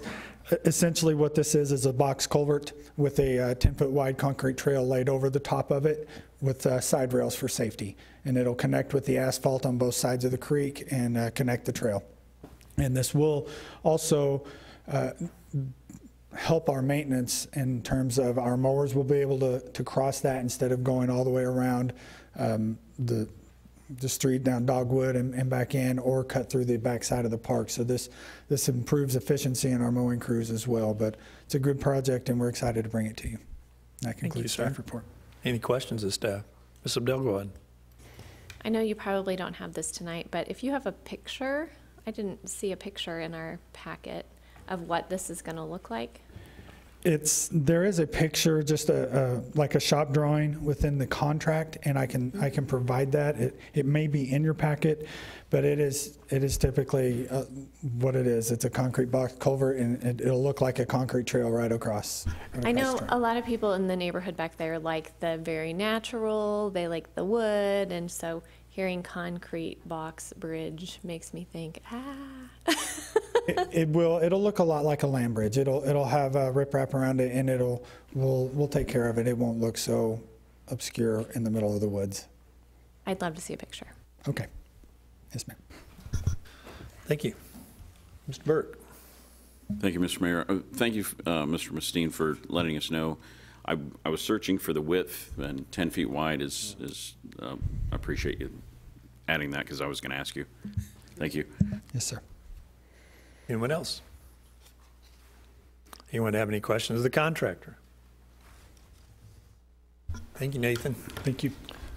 If I may, sir. Yes, Mr. Just to dovetail off and to speak to Councilmember Abdelgawad's concerns on this, we had to work, the partnership that Nate talks about is, we ended up on the initial estimate for a natural wood bridge being about 3 times budget. And so just like 155th Street, we wanted to utilize, we thought we could maybe design this in-house as much as possible and bring it in under budget by using that same sort of technology. We also have a little bit of an erosion problem down there and driving the water problem down there, as you all are aware. And so being able to utilize the wing walls with the box culvert is going to help control that water and keep it within the area that it's supposed to be in down there, even at higher flow rates. So all of those things going for us. It was actually mostly designed by Greg Rokos. Really appreciated his work on it.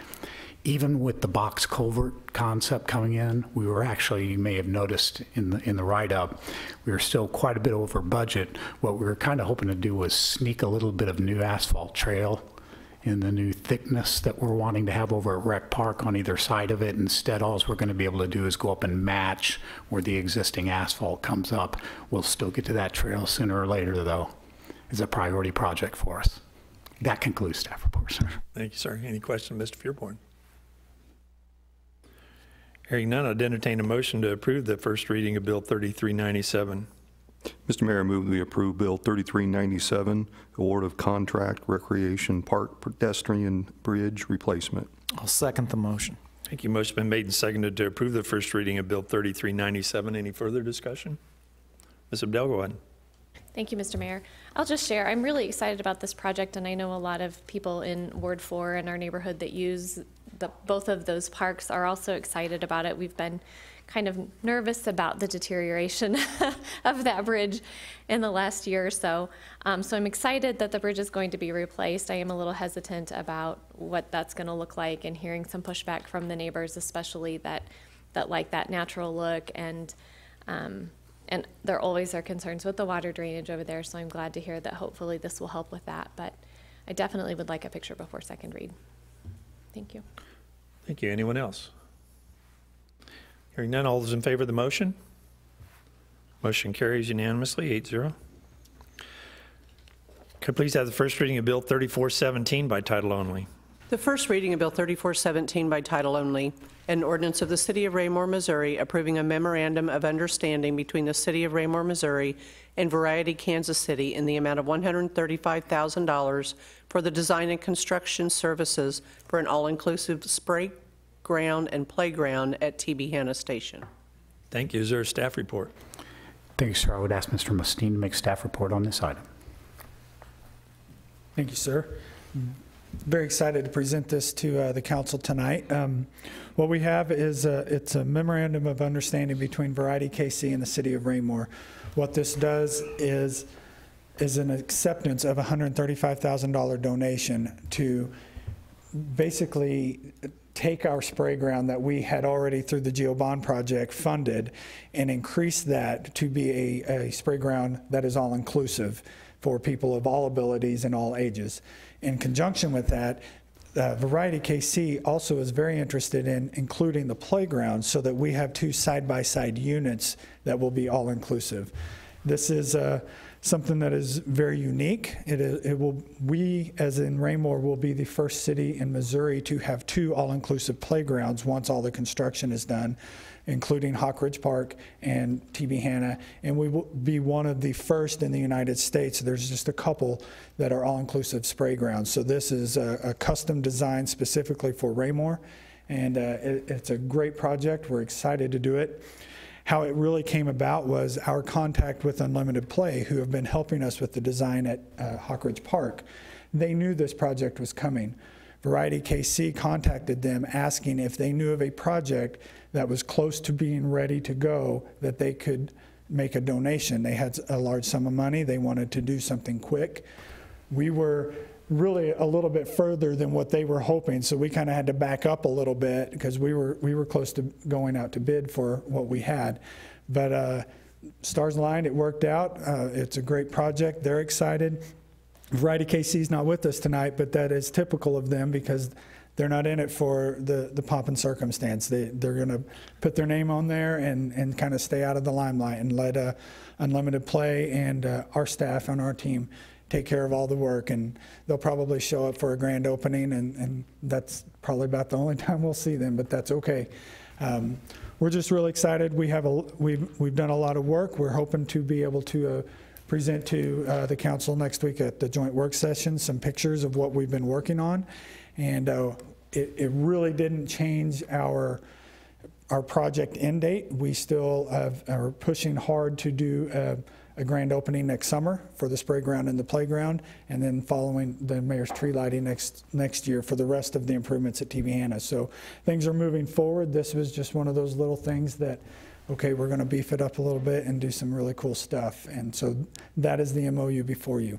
It is a 20-year agreement. So essentially what that is once we're there, we are obligating or we are committing to make sure that those two playgrounds, and along with Variety KC's signage, is in place for 20 years before it needs to be removed. With that is also the annual maintenance and the upkeep of it to make sure it's usable and safe. And be happy to answer any questions. Anyone have any questions? Mr. Holman. Thanks, sir. So with the 20-year MOU, it doesn't limit us if we, say, wanted to do an upgrade in 5 or 10 years then, or do they have to come to the table with us on that? How does that work, Nate?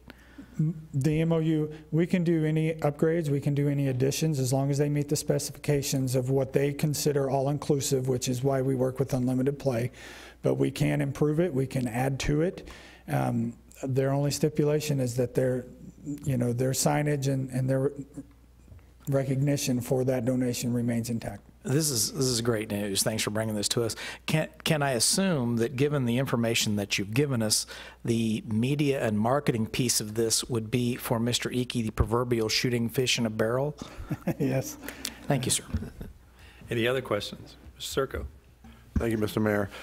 Yeah, I know we had a conversation about Variety KC, how special they are, and how they actually do not just go anywhere with their money. It's got to be somebody they feel uniquely special, a city, an organization, the park, before they'll reach out. And I want you to kind of let us know here just how special we are to Variety KC to give you that money, because we were top of the line for them to pick us when they can choose anyone. But they came to us, they came to you, and they chose to give this city the money because of who we are and what you do. And that's very special. And I know you're very excited when they did it, but we've earned it, you've earned it, and that's very special, and we need to know that. They are very particular. Yes, sir. Most of their projects, if you'll know, at Children's Mercy Hospital downtown, they have a large playground there. The all-inclusive playground at the Kansas City Zoo, most recently, that is one of them. They have a couple others. Typically, and one of the things we were told is they rarely come this far south. But the idea that we would have a spray ground and a playground combined got them out of their comfort zone to come a little further south in the Kansas City proper area. So we will be one of the furthest out in the metro area that they have committed to doing this with. Thanks, Nate. Any other questions? Yes, Mr. Townsend. Thank you, Mr. Mayor. In line with Mr. Holman's question with regard to the signage and the 20-year commitment, that comes with certain size. I'm assuming that we want Variety KC to be the most predominant sign out there. But with that, do we have any discretion within our code to say, well, your sign is too big for the area that we're putting the splash park in? Do we have discretion to kind of work with them on that if they want it to be bigger than what we think it should be? The particular signs, because they're inside the park, they don't necessarily fall under the regulations of what is along the streets or those things. We've already seen the design. We have the shop drawings for them. They're just arch signs that you kind of would walk underneath to get into. There's a fencing around each area, and those signs just kind of it funnels you into going underneath those. So they will be inside the park. Thank you. Thank you, sir. Anyone else? Thank you, Nathan. Thank you. So I would entertain a motion to approve the first reading of Bill 3417. Mr. Mayor, I move that we approve Bill 3417, Memorandum of Understanding, Variety KC. I'll second the motion, sir. Thank you. Motion been made and seconded to approve the first reading of Bill 3417. Any further discussion? Mrs. Bell, go ahead. At the risk of sounding like a broken record, I'm really excited about this project too. I think it's incredible that staff has worked together with Unlimited Play and secured $135,000 in addition to the GEO bond that the citizens of Raymore voted for to be able to build this splash park for all children and adults, and not just some children and adults. So I'm excited to be part of the city of Raymore that's providing 2 different playgrounds and this splash park that are able for all children to use. Thank you. Amen. Anyone else? If there's no further discussion, all those in favor of the motion? Motion carries unanimously, 8-0. Okay, please have the first reading of Bill 3418 by title only. The first reading of Bill 3418 by title only, an ordinance of the City of Raymore, Missouri, approving an agreement between the City of Raymore, Missouri, and Michelle Biondo, professional grant writer, for grant writing and fund development services. Thank you. Is there a staff report? Thank you, sir. This will be kind of a dueling banjo staff report here. I'm going to first call on Mr. Icky to give kind of a general overview, and then it's already been presented to the Parks Board, so Mr. Mustine will be following up with the funding component of this. Okay.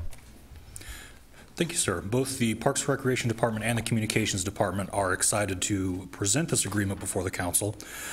If you remember at the community conversation on October 1st, we had presented, or the Parks and Recreation had presented information about the Hawk Ridge Park project and the Hawk's Nest.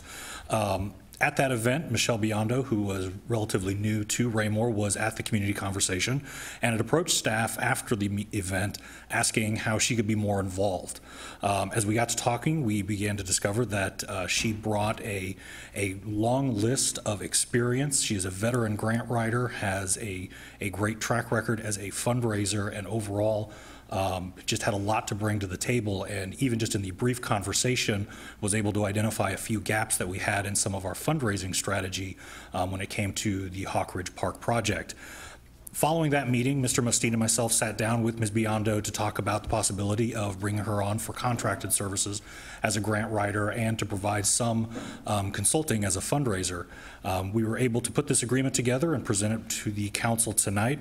Before it reached council, though, it did go before the Parks and Recreation Board on November 27th. They had approved it on a 7-0 vote, and look forward to having her on board. Mr. Mostine. Thank you, sir. As you all are aware, what Mr. Holman would say, we have really pushed the envelope on doing some great things.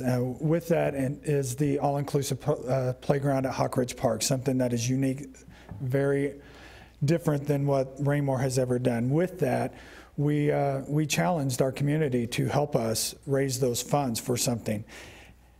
You just heard me say we're coming back at you with some other things at TB Hanna. Now, although we have funding in place for TB Hanna, adding those elements of all-inclusive comes at a price. The equipment's more expensive. The design is different. So there's a need for additional funding for these things.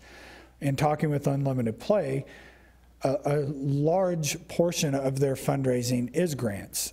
And when Mr. Icky and I sat down with Ms. Biondo, it was very apparent that that's an element of what we do that we essentially could use some help with and use some professional service. Now, we have been successful in grant writing, even in the Parks Department recently with the Hawk Ridge Park amenities and things like that. But what we're trying to do with these all-inclusive playgrounds, it just makes sense to have somebody that has that expertise and that knowledge to come in and give us some guidance on applying for some of these things and knowing where to look for some things that we don't necessarily know where to go. So this is one of the reasons we're here before you tonight, is to give you that opportunity to see what our goal is, what we're trying to do, and to move forward with the fundraising efforts on both projects in those areas. Would this require any kind of a budget amendment to the parks budget? No, sir. Okay. And it's on an as-needed basis. Okay. And Ms. Biondo is in the audience this evening. It's one of those not quite, educators in the room unite. It's not quite like what happens in school districts where the grant writer is normally on staff and a significant component of it involves writing themselves into the grant so that it can kind of have a continuation factor to it. In this case, it's just a straight payment per hour, and she'll get to prove herself up to us, as I'm sure she would. We'll also be, Mr. Icky and I were talking, we'll be marrying her up to the National League of Cities grant area of their website as well to take advantage of those. But one thing's for sure, good grant writing does take a good deal of time. So we're pleased to be able to recommend this to the City Council for approval. Yeah. That concludes staff reports, sir. Thank you, sir. Any questions of staff? Mr. Townsend. Thank you, Mr. Mayor. Question of staff and Mr. Furborn as well, staff. And how is this aligned with the contract we have with Unlimited Play? Refresh my memory on their roles and as it was presented to us with respect to this particular. So Unlimited Play will be serving as the designer and contractor to physically build and put together the playgrounds and amenities, whereas this contract is going to be looking specifically at the grant writing and funding side of the project. Also, Unlimited Play does play a role in fundraising, but not grant writing. There's kind of a line in between the two. That's the piece, the connection I was looking for, because I do recall the fundraising piece of the conversation with Unlimited Play. So this is the grant side of it, so outstanding. And I do see the Raymore agrees to and the hourly rate, but is there a left or right, I'm using military terms, I'm sorry. Lateral limits to a total balance? Granted, there is no budget amendment, but we don't have a blank check either. So just curious on how do we come to a happy medium there? Yeah, I obviously don't believe in blank checks for sure. It would be on a case-by-case basis. As she brought grants to us, it would be a negotiation of time. If anything were to hit a council agreement level, obviously we would be having to come back to you with that particular one, even because you're contracting by an hour, but I would not be comfortable if it exceeded a limit that I was able to come to, then it would come right back before the council. Mr. Keller, oh, sorry, you got something to follow on there, Mr. Townsend? And I'm just, this is the first I've seen this type of agreement before, and I'm just curious, has there been, and I'll defer to staff as well with respect to a letter of agreement like this when there's an hourly rate and we don't have a limit in place or a cap in place, I would say. That's just my overall concern.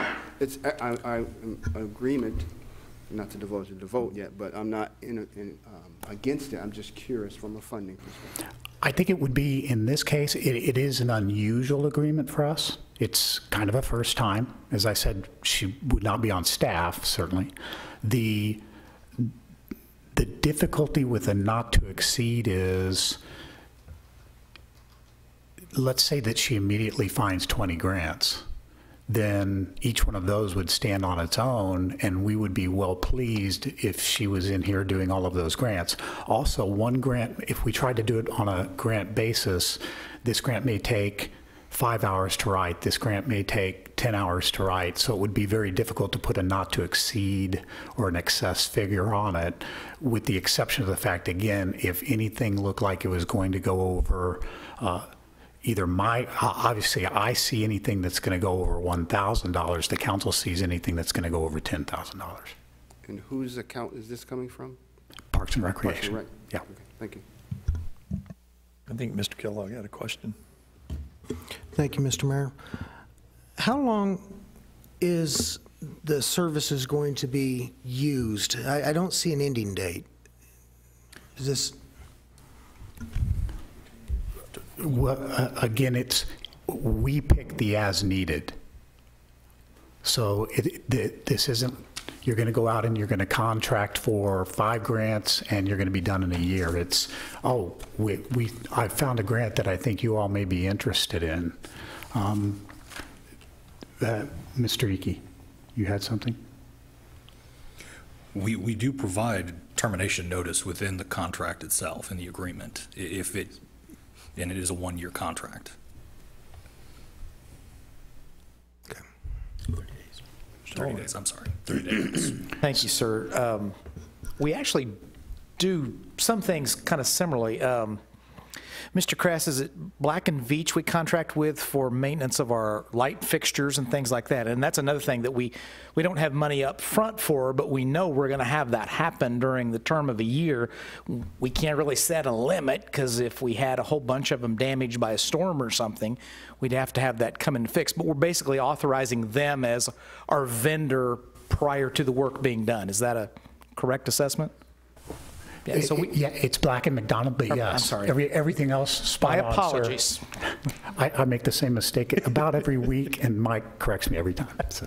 Okay, thank you. But yes, it is a little bit of an unusual contract, but as an example, the Mr. Zur is waving at me. His contract is quite similar. We pay him by the hour. It depends on, you're kind of relying on staff's discretion.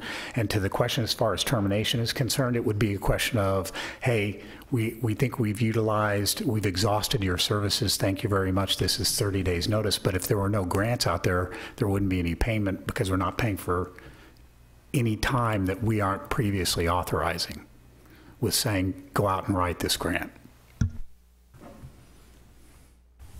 Thank you, sir. Anyone else? Thanks, Nate. If there's nothing else, I would entertain a motion to dispose of the first reading of Bill 3418. Mr. Mayor, I move that we approve Bill 3418, award of contract Michelle Biondo for professional grant writing service. I'll second the motion, sir. Thank you. Motion been made and seconded to approve the first reading of Bill 3418. Any further discussion? Mr. Kellogg. Mr. Mayor, thank you for allowing me to speak. I'm leaning to oppose this because I don't see that it's a competitive bid.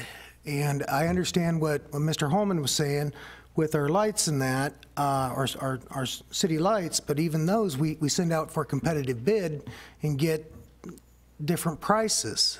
I'm not wild about entering into agreements like this without the competitive bid process being followed. Okay. Mr. Burke. Thank you, Mr. Mayor. My father has worked on about 20 grants for Independence School District in the past, and living in the house, I would hear the amount of work that he would do. And I remember one that he did was, and mind you, he was a cabinet shop teacher, but he was the president of American Vocational Association.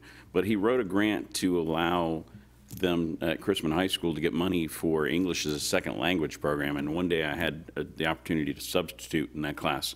There were about 14 different languages in the room. How my father was able to have any impact on that writing is only because he had done so many other grants. Someone with this many grants in their past is going to easily pay for themselves and help us secure money that will not have to come directly out of the homeowners in our community. Thank you, sir. Anyone else? Mr. Circo. Thank you, Mr. Mayor. Yeah, I tag on here with Mr. Burke. You didn't just grab her, Mrs. Biano, because she's a grant writer. You took and you did your homework and your due diligence, and she's extremely one of the best grant writers there's out there. And when you get someone who's in a profession who's uniquely gifted to do above and beyond the average people what they do, I can see why you brought her and you discussed doing this with her because of her unique circumstances, how well she is and how many grants she's done. That's very important. So I can see your side where you're saying she was looks very productive for us and financially sound to hire her because she can bring a lot of money and grants the way she writes them. And she's very good at fundraising, so she's an expert in her field and at top probably 5 or 10%. So I understand what you're talking about, why you've gone out and reached and discussed with her. So I can understand why you do it, and I'm good for that. Okay, thank you, sir. Anyone else? Mr. Holman. Thank you, sir. I have to express appreciation for Councilmember Kellogg's comments. He's long been a very strong steward of taxpayer money, and I understand where he's coming from. However, I would add to a counter to your position, Councilmember Kellogg, that the scope of the project has not yet been defined, as she will be looking for grants for us, so we really can't bid this out because we don't know what the work's going to be yet, and that's why staff would not be able to do a competitive bid process on this. This is someone that is a specialist in a specialty field. I wrote grants for a number of years for the Belton Police Department, albeit several years ago, and it is not an easy task, and it is not something that can be easily undertaken or drawn out for bid. And so I think it is a wise choice on the part of staff to bring Ms. Biondo before us tonight and the opportunity to bring her on board the team. Any opportunity to strengthen the team is always a good thing for anyone, and we have gone way beyond the bounds of what we thought possible when we first did the GeoBond project, certainly with trying to raise somewhere in the neighborhood of $850,000 to $1 million. I think is going to welcome the help of a specialist. And like I said, I don't have any problems with what you said, but I just don't think that the scope of the project allows for a competitive bid at this time. Anyone else? Hearing none, all those in favor of the motion? Opposed? Motion passes 7 yes, 1 nay. Can I please have the first reading of Bill 3419 by title only? The first reading of Bill 3419 by title only, an ordinance of the City of Raymore, Missouri, authorizing the city manager to enter into an agreement with Municipal Waste Services, LLC, for the city facility trash and recycling services. City project number 19-001 in the amount of $4,260. Thank you. Is there a staff report? Thank you, sir. I would ask Mr. Icky to make the staff report on this item. Thank you, sir. The contract for our current facilities, trash, and recycling provider ends at the end of the year, so the staff went through the bid process looking for a renewal of that contract or a change in the process or in the vendor. Staff received 5 bids for the service. The lowest and best was through Municipal Waste Services. This is a 1-year contract, comes with an option to extend it for 2 years. Municipal Waste Services provided a bid of $4,260 for the year. That's the end of staff report. Thank you. Any questions of staff?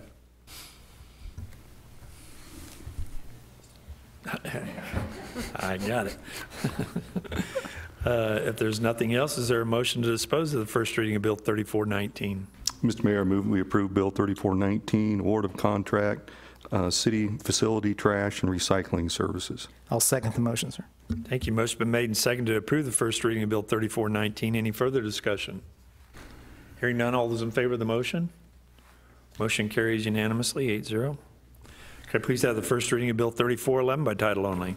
The first reading of Bill 3411 by title only, an ordinance of the City of Raymore, Missouri, authorizing the mayor to execute a public service agreement with Oates Incorporated for the provision of transportation services to residents of Raymore that are disabled and/or 60 years of age or older. Thank you. Is there a staff report, sir? Thank you, sir. I would ask Mr. Icky to make the staff report on this item. Thank you, sir. On October 22nd, the City Council approved a budget amount of $19,440 for the Oates Transportation Services for 3 years. Before you tonight is that public service agreement that outlines how Oates will provide those services. Oates will be providing transportation services for shopping trips on the 3rd Wednesday of the month and any 5th Wednesday of the month, should it be on the calendar. Transportation services for non-emergency medical and dental appointments will also be provided on the 3rd Thursday of each month. These trips will be limited to medical and dental appointments within 20 miles of the city. This includes Cass Regional Medical Center, St. Joseph Medical Center in Kansas City, Belton Regional Medical Center, Research Medical Center in Kansas City, and St. Luke's East Hospital in Lee Summit. That ends staff report. Thank you. Any questions of staff? Hearing none, I'd entertain a motion to approve the first reading of Bill 3411. Mr. Mayor, I move we approve Bill 3411, award of contract to the Oates Bus Service. Mr. Mayor, as my esteemed colleague, Councilmember Barber, put the money or suggested that the money go into the budget for this, I honorably second this motion. Okay. Motion's been made and honorably accepted. So is there a seconded? Any further discussion? Hearing none, all those in favor of the motion? Motion carries 8-0. This brings us to the public comments section of our agenda tonight. If anyone from the public would care to address the council at this time, please come forward, state your name and address for the record. Try to keep your comments to 5 minutes or less. Seeing none, we'll go ahead and move on to Mayor Council communication. Mr. Serko, why don't you start us off tonight? Thank you, Mr. Mayor. Really don't have much to say tonight. It's been a long night. Okay, move along. I am. Oh, don't even go there. Don't even go there. Darn, missed my opportunity. Okay, now we're going in for the long haul. Oh, no. Bringing the midnight lunch. But I am very happy for Variety KC and Mr. Munstein and the park and what we've done with the staffing to get that on board is very exciting, and it's very rewarding to the city, and that's, I don't have much to say. So. Okay, thank you, sir. Mr. Burke. Thank you, Mr. Mayor. I wanted to have the opportunity to thank the 2 students that stayed longer than the rest of the students, but they left about 20 minutes, well, 15 minutes ago. They did stay 20 minutes longer. If you don't know, I'm a teacher at the high school, so I'm sure I'll make a joke about this with their history teachers. But I wanted to congratulate them because very few students have left early from our meetings, and some of them get a short meeting, some get a long meeting. But I don't recall any of them leaving before we were done before. It is the end of the semester, and it is the last meeting that they can get this assignment done. Anyway. And then to turn it back on myself, I want to challenge myself to continue to read 100% of the packet that we are sent each week before we have our meetings. As a teacher, just like I noticed those students kind of chipping away at the edges of their assignment, you can always tell as a teacher who's read the assignment and who hasn't. And I want to make sure that I continue to do that for my ward and my constituents. Thank you. Thank you, sir. Mr. Townsend. Thank you, Mr. Mayor. I'll make it quick tonight. I want to, if this is the first read, but if it does pass the second read with regard to our grant writer, that sounds like an excellent opportunity for a citizen to step up and wanting to share her expertise with the city. That's excellent. And with the spray park as well, with the Variety KC, that's outstanding that opportunity is there for the citizens to enjoy as well. So I would probably recommend that ribbon cutting, that we have a balloon fight, a water balloon fight. That would be I like it. Excellent opportunity, and a change of uniform for that. Hopefully it's in the summer. There, exactly. So outstanding. So that's all I had tonight, Mr. Mayor. Okay, thank you, sir. Mr. Kellogg. Thank you, Mr. Mayor. I really don't have much to say tonight, but I do want to say thank you for observing a moment of silence tonight for former President Bush. Thank you very much. Thank you, sir. Mr. Berenson. Thank you, Mr. Mayor. I will quickly, I guess, give an explanation, and I think I owe that to the residents and more specifically to the Planning and Zoning Commission. You know, tonight I made a motion to allow Mr. Shaw, an applicant for a use permit. I did so believing that, a little bit on the fence there, but I've seen this gentleman's property. He takes very good care of his place. It's always meticulously groomed and very neat and very clean. Even when he did have his sign up, whether that be legal or not, it was always done in a very nice manner, and it was very professional. I've seen other signs in the city, and they don't look anything like that. So I felt compelled to give him a chance to do this. And I will note, too, that on the Planning and Zoning Commission, there were 6 dissenting votes and 2 votes. I said the wrong way. There were 6 that voted against it and 2 for it. And there was 1 person absent. I did notice that nobody in our ward voted against it, so I kind of assumed there was a little bit of support there, and so I used that as a little fuel to go forward with that. So that's my explanation there. And a couple other things. I'm happy to see the sidewalks go to 5 feet. I think that's great. When you look at a lot of the other communities around here, especially on the Kansas side, you see that, and I think that small change will make a big difference. So I applaud you guys for doing that and thinking about that. And that's all I have tonight, Mr. Mayor. Thank you. Thank you, sir. Ms. Abdelgawad. Thank you, Mr. Mayor. I believe I shared my comments during the meeting, so I'll pass now. Thank you. Okay. Thank you. Mr. Barber. Thank you, Mr. Mayor. I'll make it brief. I'm concerned about Mr. Zer's time tonight, so though I do like him, I want to put that on the record. But just an overall statement on the packet tonight. When you kind of look at it and see some of the things that we're doing, from the grant writing to how TB Hanna is transforming, you can see this city. And I commend staff, Jim, your staff, for getting out of the box and being creative. And that really has spurred all of this different things that are going on. I can remember it's going on 4 years when I was first elected to the council, that TB Hanna station was just a flat piece of ground. And we made, one of the things that I first did is we approved to finish the depot, and we added internet. You know, it was the first Wi-Fi the city had there, and we just thought, wow, man, that's really, you know, we've got something there. Now, when that park is finished, that Wi-Fi is going to look like, you know, something from Ms. Hubach's days.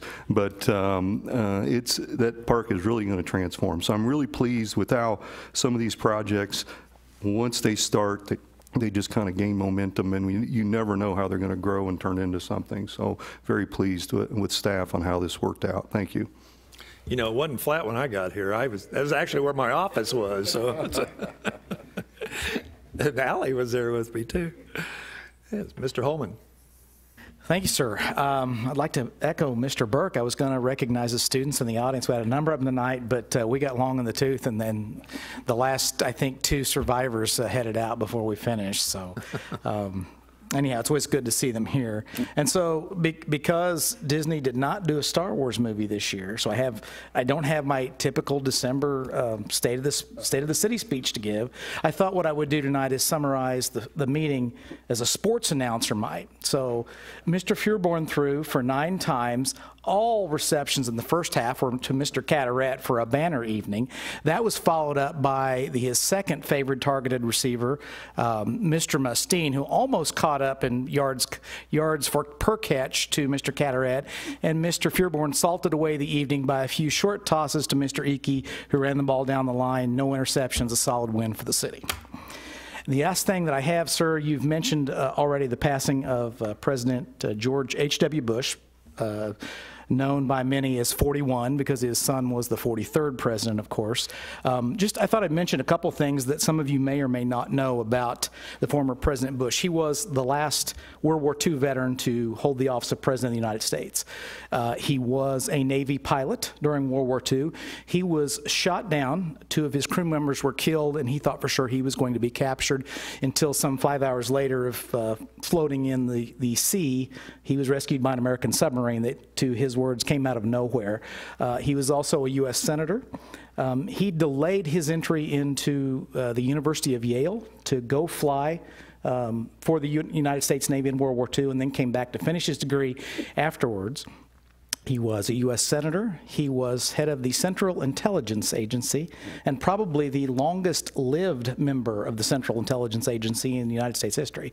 He was vice president, certainly president, as everyone knows, and probably one of the greatest statesmen of the 20th century. That's all I have this evening, sir. Amen. Thank you, sir. You know, it's rather ironic that on Friday night, as we were lighting our Christmas tree, which had probably 1,000 points of light on it, we lost one major light when his light was extinguished. And it really is a true American hero. Commander-in-Chief, I had the opportunity to serve under as a naval officer as well, and he and his level of integrity is missed these days, I believe, from politics, and people can look at his history and learn from it.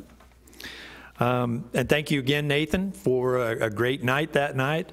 Actually, the weather turned out fairly decent, and we thought we were going to get rained on. We did later on, but we got through that process, and Christmas tree lane looked good, and thanks for taking care of my little tree that I put out there.